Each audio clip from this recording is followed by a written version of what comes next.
photos, enfin moi j'y ai trouvé, parce qu'il y a assez peu d'écrits sur ces images qui sont ici, donc il y a une part de l'analyse que j'ai faite de ce qui est là, après que j'ai rajouté. Et je pense que là je vois un lien très fort entre le travail d'écriture et ces photographies qui peuvent tout à fait avoir une dimension narrative et être liées à des contextes narratifs. Et chez Lilia, là-haut, on a quelque chose qui relève de ça. Alors c'est la photographie peut-être de celle que j'ai classée.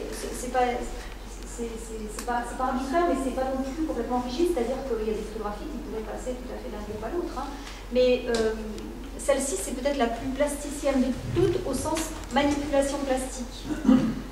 Parce que si on observe bien cette photo, qui était très différente lorsque je l'ai vue pour la première fois en tout petit format, photocopié sur du papier, et ensuite en grand format ici, sous verre, évidemment, c'est plus du tout la même image.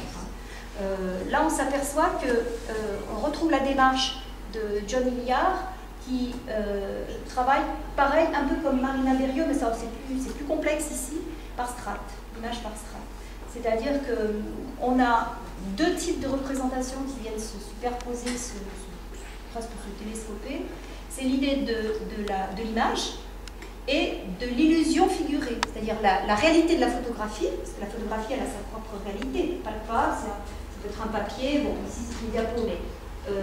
et puis, l'image qui est figurée sur cette photographie, donc ce sont deux choses différentes.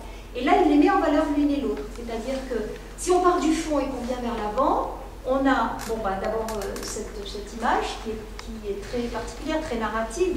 On a ce personnage qui renvoie au film noir, à Hitchcock, à quelque chose qui raconte des histoires noires, qui fait très issu d'un film. Ce personnage qui vient mettre sa main en avant, comme s'il venait repousser l'image aussi, donc il crée le lien entre l'image illusion, l'image figurée. Mais il peut aussi avoir un regard